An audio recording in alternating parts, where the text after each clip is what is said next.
Actually, my parents. Yesterday, I was run over by a car driven by my mother-in-law and rushed to the hospital.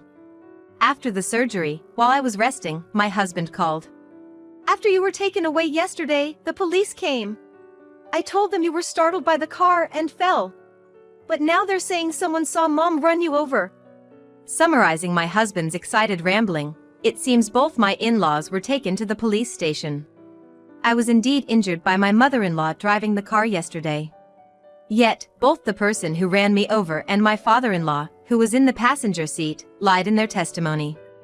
My husband had orchestrated it, making it seem like I fell and got injured. I was dumbfounded for a while. Hey! Are you listening? Anyway, you need to go and explain that it was just a fall. That's the first thing he says to me after I was rushed to the hospital? My anger reached its limit, and I decided to take revenge on my husband and in-laws. They must think I'll always do as they wish, but that won't happen. Then it struck me. Yes, this will surely prove I was run over by my mother-in-law.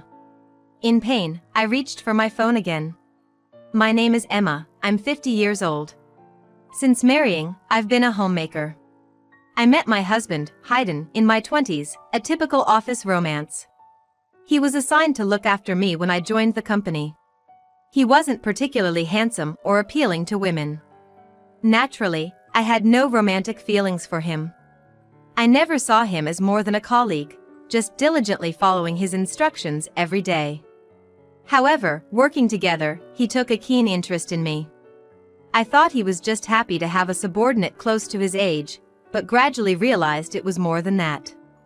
Initially reluctant, I started feeling good about being flattered every day.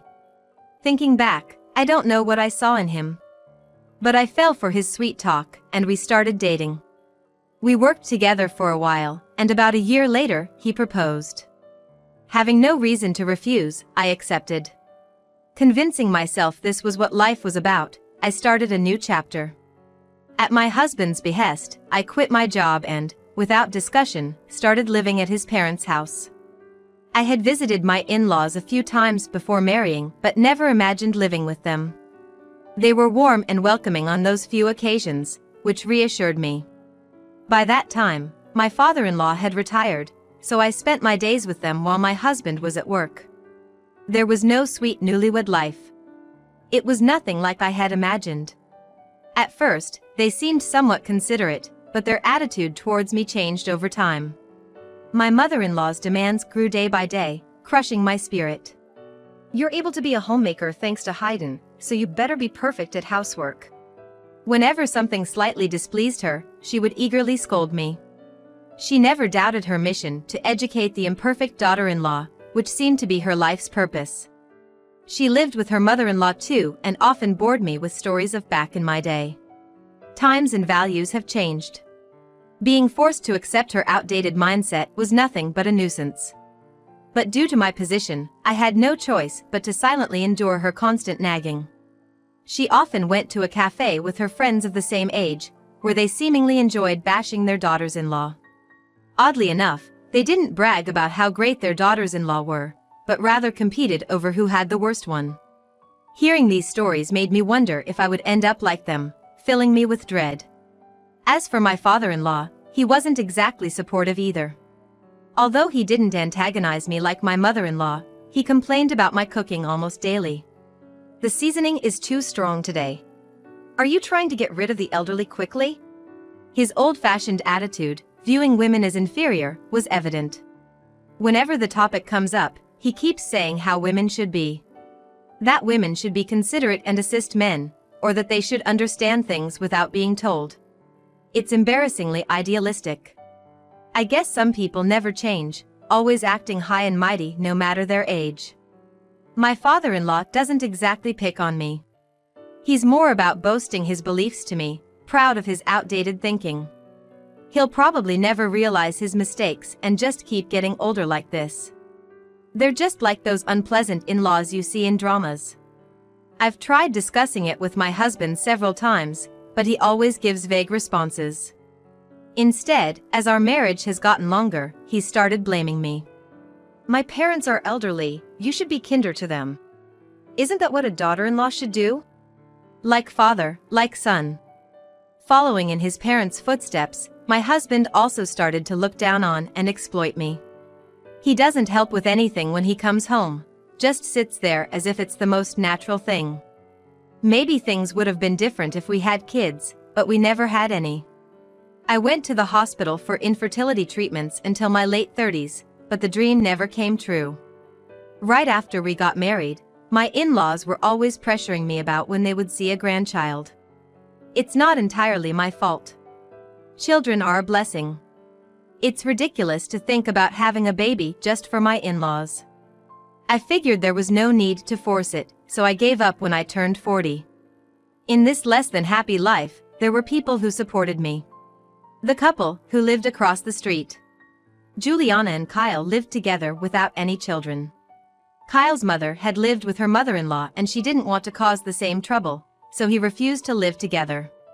Juliana was there for me during my infertility struggles and even listened to my complaints about my in-laws.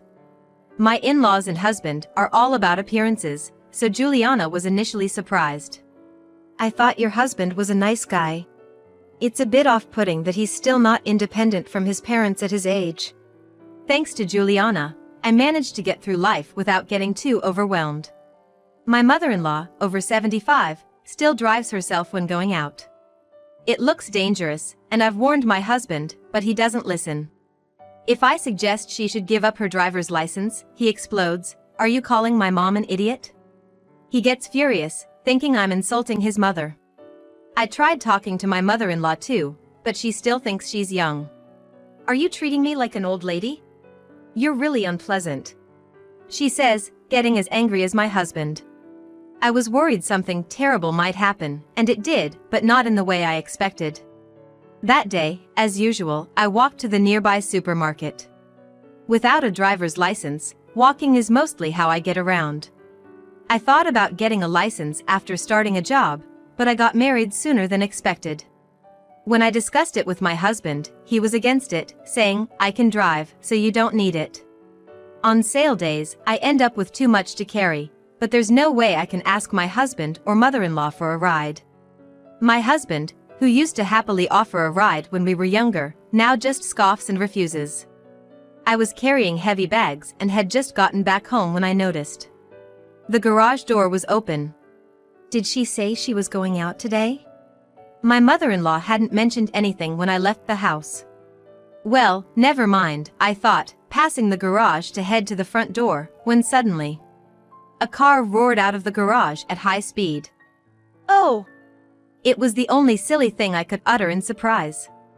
The next moment, the car hit me without slowing down.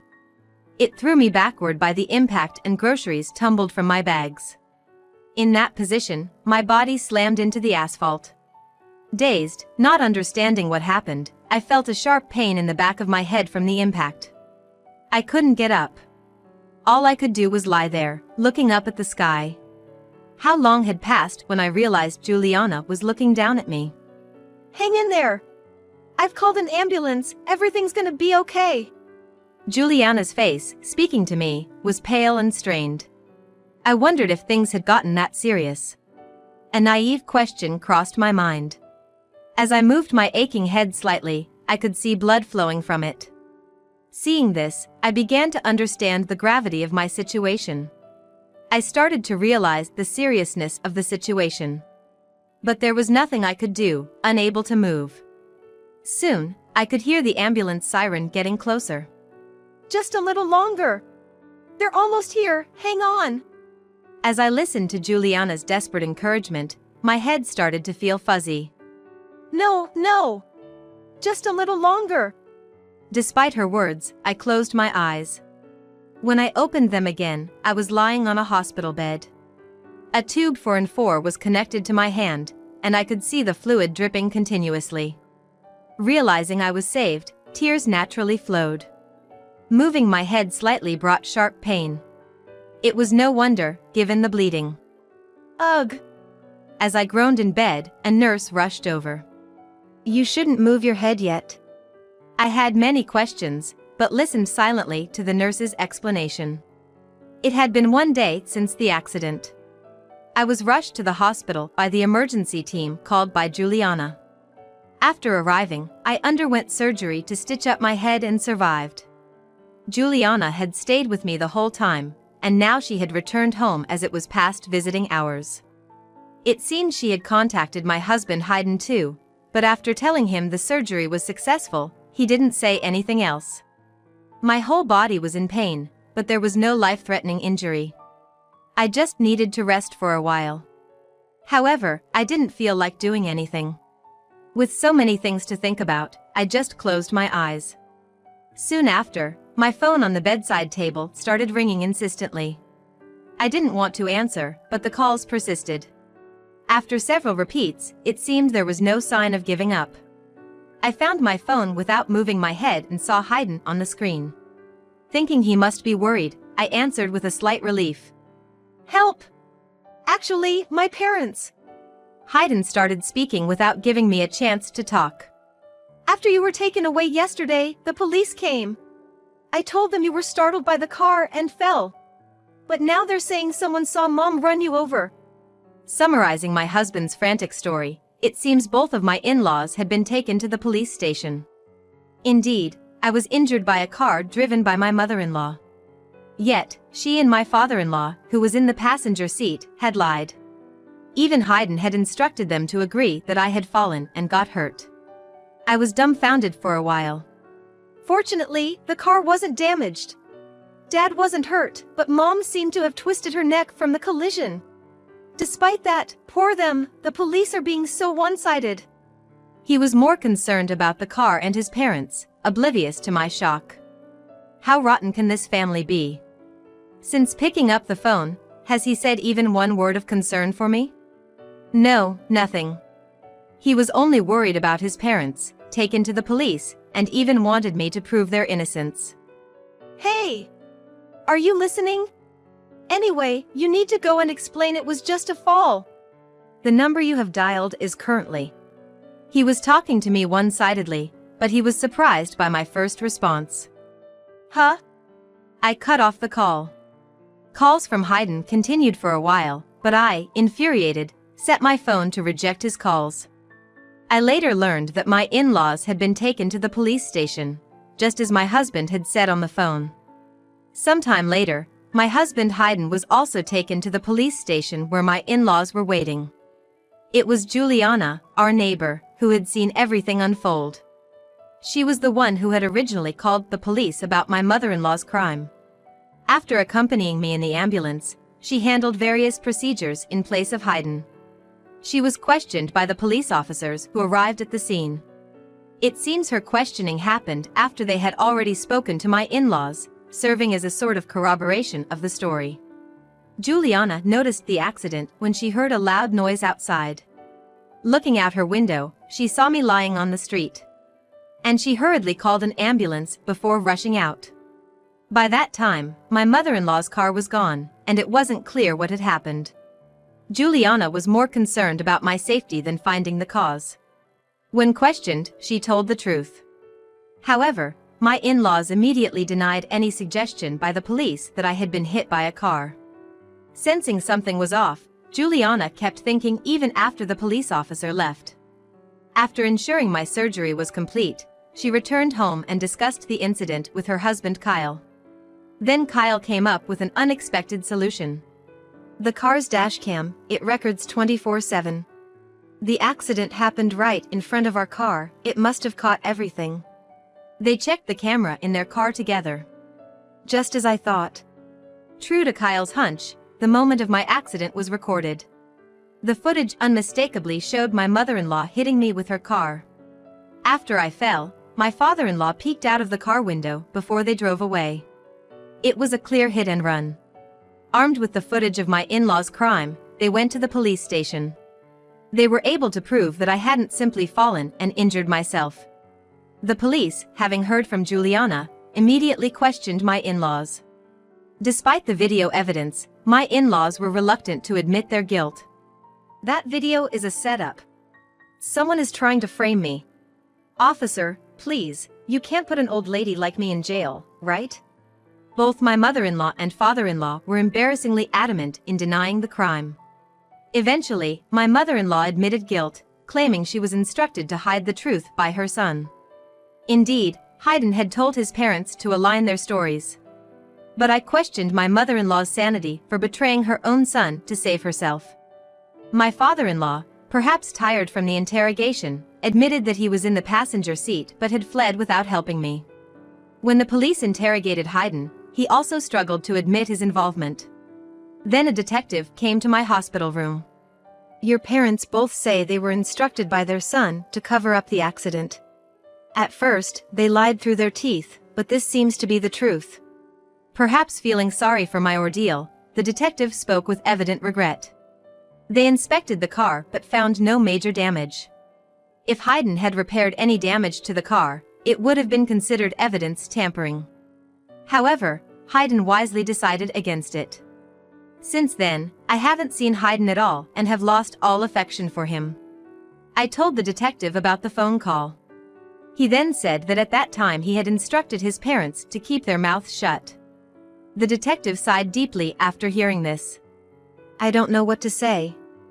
I can only imagine how you feel. He sympathized with me, someone who had been betrayed by her family after suffering a serious injury requiring surgery. After a while of heavy silence, the detective bowed deeply and left the room. A few days later, when I was about to be discharged from the hospital, the police contacted me again. Juliana, who had come to pick me up in place of Hayden, drove me straight to the station. The detective from the previous day greeted us. It turned out he was the same one who had heard Juliana's story, and he led us inside. In the room, we were met with the gaunt figures of Hayden and my in-laws. Emma! My mother-in-law, upon seeing me enter the room guided by the detective, suddenly began to tear up. I thought it was insincere, but she seemed genuinely crying. Whether she felt relieved to see a family member or was relieved to see me alive, hoping for a lighter sentence, I couldn't tell. We waited for my mother-in-law to calm down before beginning. A female officer soothed her, and she finally seemed ready to talk. My father-in-law, sitting next to her, looked utterly exhausted and kept repeating "I'm sorry" to me. The specific purpose of the day was to align the details of the accident with me, the victim, present. The screen displayed the footage of the accident submitted by Juliana. While watching it, the detective proceeded to discuss each detail. My in-laws answered the questions honestly, and I nodded in agreement, confirming the facts. The main issue was whether my husband Hayden was involved. Following my statement, his call history had been checked, which proved he had called me. However, even now, Hayden continued to deny any involvement. I, unfortunately, hadn't recorded the content of our call, so the conversation wasn't progressing. Are you trying to frame me too, you liar? At times, the detective calmed Hayden, who became emotional and appeared agitated. Please stop. Lying any further will only lead to your regret. Do you want to betray your own mother and father to save yourself? My warnings fell on deaf ears. Feeling an impasse, the detective spoke up. So, your parents are continuing to lie to the police, is that correct? With that question, Hayden fell silent. My words carried a different weight. Your mother running over your wife is clearly captured on the video, which both of your parents have admitted to. But according to you, your parents, out of self-preservation, are implicating you as an accomplice. The detective's serious tone made Hayden's face tense. Do you understand? The crimes of your parents are becoming even more serious. Hearing this, Hayden finally admitted his guilt. At the very end, he realized the gravity of his actions. With Hayden's confession, all three were fully exposed.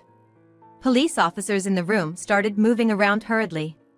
Regarding this matter, the detective then turned to me, discussing whether I wanted to withdraw the complaint. While the crimes committed by the three couldn't be erased, this decision would significantly alter their fate. However, I firmly declined. I was lucky to survive, but their decision to flee the scene right after the accident is unforgivable. I'll be filing a complaint to ensure they pay for their crimes. My decision caused a significant stir among them. My mother-in-law cried out loud, and both my father-in-law and Hayden slumped in despair. They probably never imagined I would make such a ruthless decision. They all believed themselves to be good spouses, a good mother-in-law, and a good father-in-law, assuming I would naturally forgive them. Had they handled the situation properly after the accident, it wouldn't have come to this. But my in-laws chose to protect themselves over my life. Hayden prioritized his parents' and public image over his wife's life. I want them to reflect on the gravity of their actions and duly pay for their crimes. I stood up silently and left the room. Accompanied by Juliana, I started the paperwork in a separate room. Living with my in-laws and Hayden for years. It would be a lie if I said that it doesn't hurt my heart. Above all, I was the one most hurt. Even if my physical injuries heal, this trauma will follow me for life.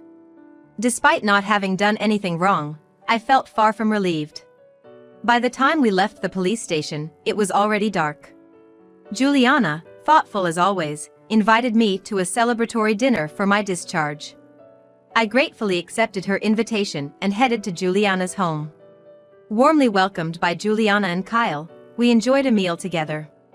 For the first time in a long while, I laughed. They treated me as usual, with care and kindness.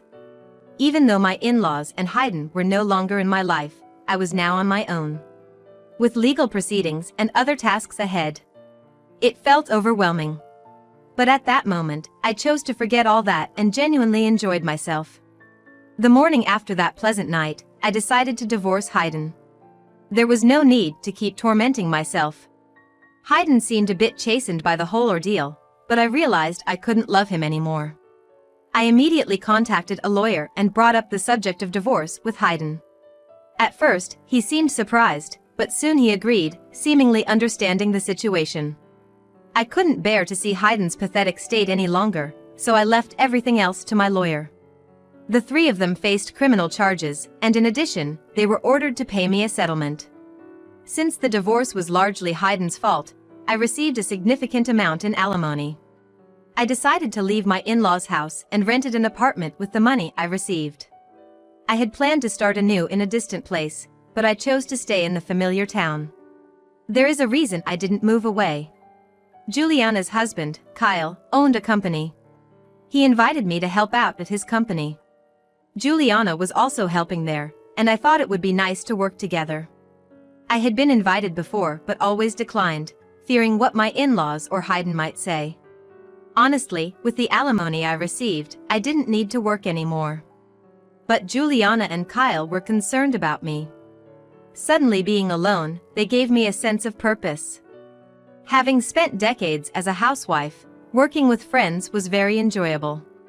There were many new things that confused me, but it became a significant part of my life.